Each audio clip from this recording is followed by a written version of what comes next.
Hello friends, and welcome to this calm reading of The Velveteen Rabbit, or How Toys Become Real, by Margery Williams, illustrations by William Nicholson. There was once a Velveteen Rabbit, and in the beginning he was really splendid. He was fat and bunchy, as a rabbit should be. His coat was spotted brown and white, and had real thread whiskers, and his ears were lined with pink sateen. On Christmas morning, when he sat wedged in the top of the boy's stocking, with a sprig of holly between his paws, the effect was charming. There were other things in the stocking, nuts and oranges, and a toy engine, and chocolate almonds, and a clockwork mouse. But the rabbit was quite the best of all. For at least 2 hours the boy loved him. And then aunts and uncles came to dinner, and there was a great rustling of tissue paper and unwrapping of parcels, and in the excitement of looking at all the new presents, the Velveteen Rabbit was forgotten. For a long time he lived in the toy cupboard or on the nursery floor, and no one thought very much about him. He was naturally shy, and being only made of velveteen, some of the more expensive toys quite snubbed him. The mechanical toys were very superior, and looking down upon everyone else. They were full of modern ideas, and pretended they were real. The model boat, who had lived through 2 seasons and lost most of his paint, caught the tone from them, and never missed an opportunity of referring to his rigging in technical terms. The rabbit could not claim to be a model of anything, for he did not know that real rabbits existed. He thought they were all stuffed with sawdust, like himself, and he understood that sawdust was quite out of date, and should never be mentioned in modern circles. Even Timothy, the jointed wooden lion, who was made by the disabled soldiers, and should have had broader views, put on airs, and pretended he was connected with government. Between them all, the poor little rabbit was made to feel himself very insignificant and commonplace, and the only person who was kind to him at all was the Skin Horse. The Skin Horse had lived longer in the nursery than any of the others.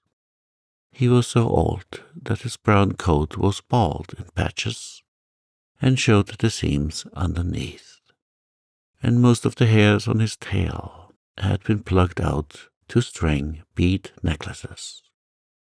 He was wise, for he had seen a long succession of mechanical toys arrive to boast and swagger, and by break their mainsprings and pass away. And he knew that they were only toys, and would never turn into anything else. For nursery magic is very strange and wonderful, and only those playthings that are old and wise and experienced like the Skin Horse understand all about it. "What is real?" asked the rabbit one day, when they were lying side by side near the nursery fender, before Nana came to tidy the room. "Does it mean having things that buzz inside you and a stick-out handle?" "Real isn't how you're made," said the Skin Horse. "It's a thing that happens to you. When a child loves you for a long, long time, not just to play with, but really loves you, then you become real. Does it hurt? Asked the rabbit. Sometimes, said the Skin Horse, for he was always truthful. When you are real, you don't mind being hurt. Does it all happen at once, like being wound up? He asked, or bit by bit?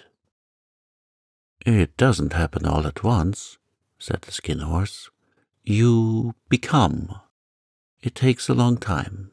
That's why it doesn't happen often to people who break easily, or have sharp edges, or who have to be carefully kept.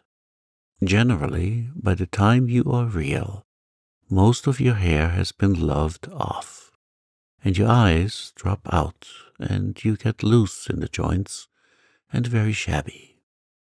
But these things don't matter at all, because once you are real, you can't be ugly, except to people who don't understand. I suppose you are real, said Rabbit, and then he wished he had not said it, for he thought the Skin Horse might be sensitive. But the Skin Horse only smiled. The boy's uncle made me real, he said. That was a great many years ago. But once you are real, you can't become unreal again. It lasts for always. The rabbit sighed. He thought it would be a long time before this magic called real happened to him. He longed to become real, to know what it felt like, and yet the idea of growing shabby and losing his eyes and whiskers was rather sad. He wished that he could become it without these uncomfortable things happening to him. And there was a person called Nana who ruled the nursery. Sometimes she took no notice of the playthings lying about, and sometimes, for no reason whatever, she went swooping about like a great wind and hustled them away in cupboards.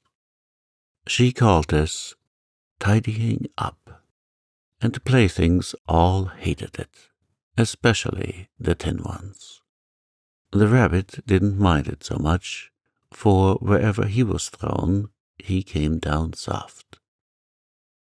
One evening, when the boy was going to bed, he couldn't find the china dog that always slept with him. Nana was in a hurry, and it was too much trouble to hunt for china dogs at bedtime. So she simply looked about her, and seeing that the toy cupboard door stood open, she made a swoop. Here, she said, take your old bunny. He'll do to sleep with you. And she dragged the rabbit out by one ear and put him into the boy's arms. That night, and for many nights after, the Velveteen Rabbit slept in the boy's bed. At first he found it rather uncomfortable, for the boy hugged him very tight, and sometimes he rolled over on him, and sometimes he pushed him so far under the pillow that the rabbit could scarcely breathe. And he missed, too, those long moonlight hours in the nursery, when all the house was silent, and his talks with the Skin Horse. But very soon he grew to like it, for the boy used to talk to him, and made nice tunnels for him under the bedclothes that he said were like the burrows the real rabbits lived in. And they had splendid games together, in whispers, when Nana had gone away to her supper and left the nightlight burning on the mantelpiece. And when the boy dropped off to sleep, the rabbit would snuggle down close under his little warm chin and dream, with the boy's hands clasped around him all night long. And so time went on, and the little rabbit was very happy, so happy that he never noticed how his beautiful velveteen fur was getting shabbier and shabbier, and his tail becoming unsewn, and all the pink rubbed off his nose where the boy had kissed him. Spring came, and they had long days in the garden, for wherever the boy went, the rabbit went too. He had rides in the wheelbarrow, and picnics on the grass, and lovely fairy huts built for him under the raspberry canes behind the flower border. And once, when the boy was called away suddenly to go out to tea, the rabbit was left out on the lawn until long after dusk, and Nana had to come and look for him with the candle, because the boy couldn't go to sleep unless he was there. He was wet through with the dew, and quite earthy from diving into the burrows the boy had made for him in the flower bed. And Nana grumbled as she rubbed him off with a corner of her apron. "You must have your old bunny," she said.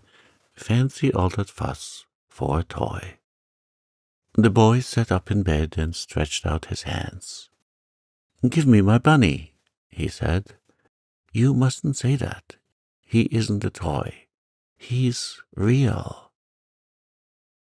When the little rabbit heard that, he was happy, for he knew that what the skin horse had said was true at last. The nursery magic had happened to him, and he was a toy no longer. He was real. The boy himself had said it. That night he was almost too happy to sleep, and so much love stirred in his little sawdust heart that it almost burst. And into his boot-button eyes, that had long ago lost their polish, there came a look of wisdom and beauty, so that even Nana noticed it next morning when she picked him up, and said, "I declare, if that old bunny hasn't quite a knowing expression." Near the house where they lived, there was a wood, and in the long June evenings the boy liked to go there after tea to play. He took the Velveteen Rabbit with him, and before he wandered off to pick flowers or play at brigands among the trees, he always made the rabbit a little nest somewhere among the bracken, where he would be quite cozy, for he was a kind-hearted little boy, and he liked Bunny to be comfortable. One evening, while the rabbit was lying there alone, watching the ants that ran to and fro between his velvet paws in the grass, he saw two strange beings creep out of the tall bracken near him. They were rabbits like himself, but quite furry and brand new. They must have been very well made, for their seams didn't show at all, and they changed shape in a queer way when they moved. One minute they were long and thin, and the next minute fat and bunchy, instead of always staying the same like he did. The feet patted softly on the ground, and they crept quite close to him, twitching their noses, while the rabbit stared hard to see which side the clockwork stuck out, for he knew that people who jump generally have something to wind them up. But he couldn't see it. They were evidently a new kind of rabbit altogether. They stared at him, and the little rabbit stared back, and all the time their noses twitched. "Why don't you get up and play with us?" one of them asked. "I don't feel like it," said the rabbit, for he didn't want to explain that he had no clockwork. "Ho," said the furry rabbit, "it's as easy as anything," and he gave a big hop sideways and stood on his hind legs. "I don't believe you can," he said. "I can," said the little rabbit. "I can jump higher than anything, He meant when the boy threw him, but of course he didn't want to say so. "Can you hop on your hind legs?" asked the furry rabbit. That was a dreadful question, for the Velveteen Rabbit had no hind legs at all. The back of him was made all in one piece, like a pincushion. He sat still in the bracken and hoped that the other rabbits wouldn't notice. "I don't want to," he said again, "but the wild rabbits have very sharp eyes." And this one stretched out his neck and looked. "He hasn't got any hind legs," he called out. "Fancy a rabbit without any hind legs." And he began to laugh. "I have," cried the little rabbit. "I have got hind legs. I am sitting on them." "Then stretch them out and show me, like this," said the wild rabbit, and he began to whirl round and dance, till the little rabbit got quite dizzy. "I don't like dancing," he said. "I'd rather sit still." But all the while he was longing to dance, for a funny, new tickly feeling ran through him, and he felt he would give anything in the world to be able to jump about like these rabbits did. The strange rabbit stopped dancing and came quite close. He came so close this time that his long whiskers brushed the Velveteen Rabbit's ear. And then he wrinkled his nose suddenly and flattened his ears and jumped backwards. "He doesn't smell right," he exclaimed. "He isn't a rabbit at all. He isn't real." "I am real," said the little rabbit. "I am real. The boy said so." And he nearly began to cry. Just then there was a sound of footsteps, and a boy ran past near them. And with a stamp of feet and a flash of white tails, the two strange rabbits disappeared. "Come back and play with me," called the little rabbit. "Oh, do come back. I know I am real." But there was no answer.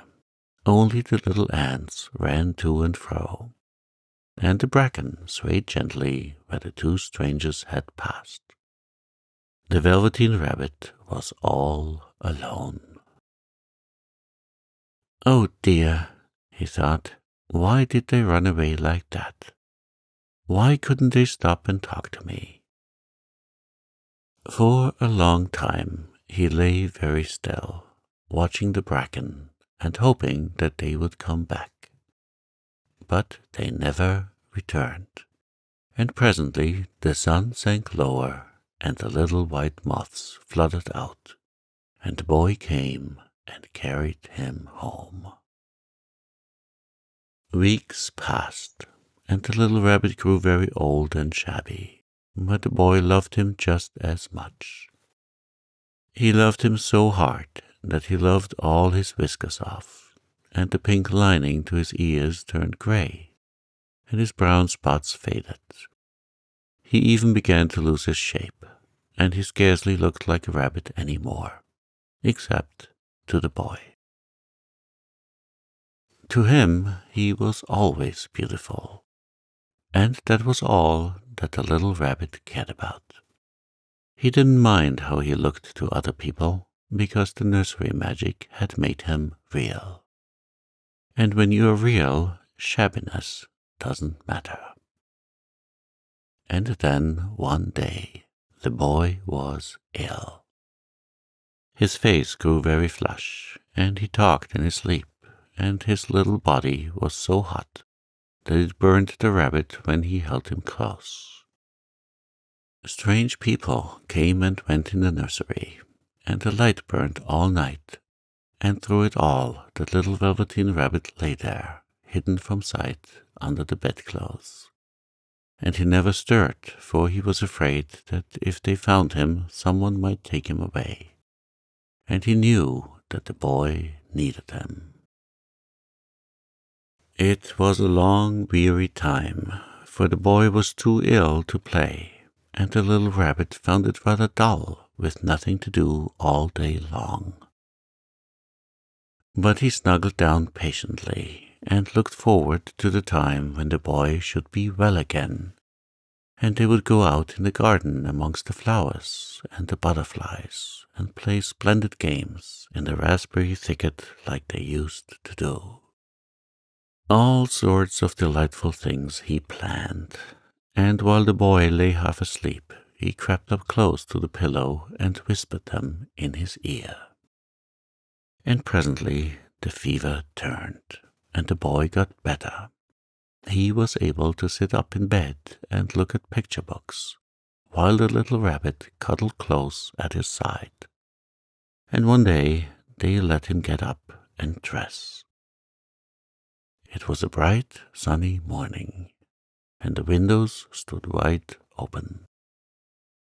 They had carried the boy out on the balcony, wrapped in a shawl, and the little rabbit lay tangled up among the bedclothes, thinking. The boy was going to the seaside tomorrow. Everything was arranged, and now it only remained to carry out the doctor's orders. They talked about it all, while the rabbit lay under the bedclothes, with just his head peeping out and listening. The room was to be disinfected, and all the books and toys that the boy had played with in bed must be burnt. "Hurrah!" thought the little rabbit. "Tomorrow we shall go to the seaside." For the boy had often talked of the seaside, and he wanted very much to see the big waves coming in, and the tiny crabs, and the sandcastles. Just then Nana caught sight of him. "How about this old bunny?" she asked. "That?" said the doctor. "Why, it's a mass of scarlet fever germs. Burn it at once." "What? Nonsense. Get him a new one. He mustn't have that any more." And so the little rabbit was put into a sack with the old picture books and a lot of rubbish, and carried out to the end of the garden behind the fowl house. That was a fine place to make a bonfire. Only the gardener was too busy just then to attend to it. He had the potatoes to dig and the green peas to gather, but next morning he promised to come quite early and burn the whole lot. That night the boy slept in a different bedroom, and he had a new bunny to sleep with him. It was a splendid bunny, all white plush with real glass eyes. But the boy was too excited to care very much about it, for tomorrow he was going to the seaside, and that in itself was such a wonderful thing that he could think of nothing else. And while the boy was asleep, dreaming of the seaside, the little rabbit lay among the old picture books in the corner behind the fowl house, and he felt very lonely. The sack had been left untied, and so by wriggling a bit, he was able to get his head through the opening and look out. He was shivering a little, for he had always been used to sleeping in a proper bed, and by this time his coat had worn so thin and threadbare from hugging that it was no longer any protection to him. Nearby he could see the thicket of raspberry canes, growing tall and close like a tropical jungle, in whose shadow he had played with the boy on bygone mornings. He thought of those long sunlit hours in the garden, how happy they were, and a great sadness came over him. He seemed to see them all pass before him, each more beautiful than the other. The fairy huts in the flower bed, the quiet evenings in the wood when he lay in the bracken and the little ants ran over his paws, the wonderful day when he first knew that he was real. He thought of the skin horse, so wise and gentle, and all that he had told him. Of what use was it to be loved and lose one's beauty and become real if it all ended like this? And a tear, a real tear, trickled down his little shabby velvet nose and fell to the ground. And then a strange thing happened. For where the tear had fallen, a flower grew out of the ground. A mysterious flower, not at all like any that grew in the garden. It had slender green leaves the color of emeralds, and in the center of the leaves a blossom like a golden cup. It was so beautiful that the little rabbit forgot to cry, and just lay there watching it. And presently the blossom opened, and out of it there stepped a fairy. She was quite the loveliest fairy in the whole world. Her dress was of pearl and dewdrops, and there were flowers round her neck and in her hair, and her face was like the most perfect flower of all. And she came close to the little rabbit and gathered him up in her arms and kissed him on his velveteen nose that was all damp from crying. "Little rabbit," she said, "don't you know who I am?" The rabbit looked up at her, and it seemed to him that he had seen her face before, but he couldn't think where. "I am the nursery magic fairy," she said. "I take care of all the playthings that the children have loved. When they are old and worn out, and the children don't need them any more, then I come and take them away with me and turn them into real." "Wasn't I real before?" asked the little rabbit. "You were real to the boy," the fairy said, "because he loved you. Now you shall be real to everyone." And she held the little rabbit close in her arms and flew with him into the wood. It was light now, for the moon had risen.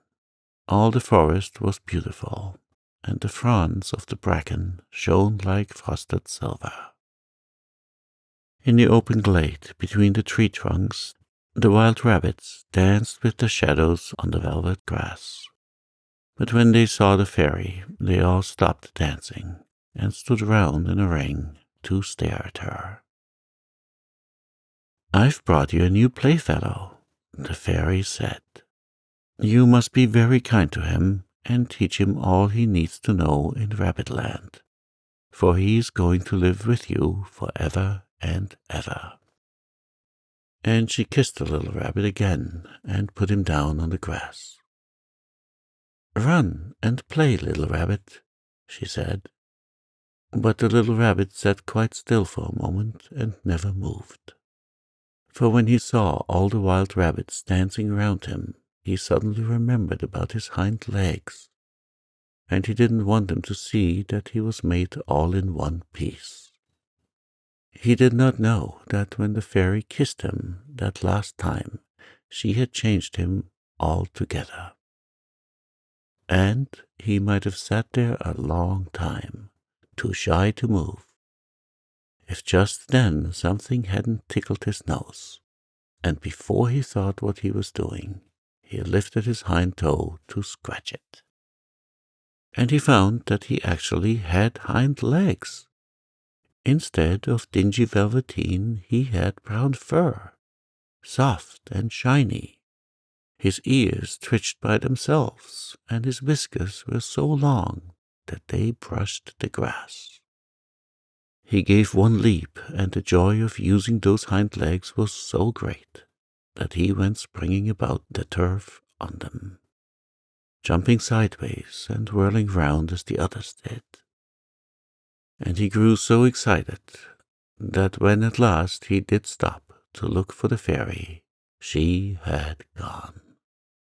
He was a real rabbit at last, at home with the other rabbits.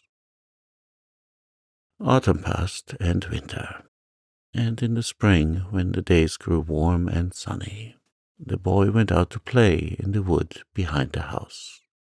And while he was playing, 2 rabbits crept out from the bracken and peeped at him. One of them was brown all over, but the other had strange markings under his fur, as though, long ago, he had been spotted. And the spots still showed through. And about his little soft nose and his round black eyes there was something familiar, so that the boy thought to himself, "Why, he looks just like my old bunny that was lost when I had scarlet fever." But he never knew that it really was his own bunny, come back to look at the child who had first helped him to be real.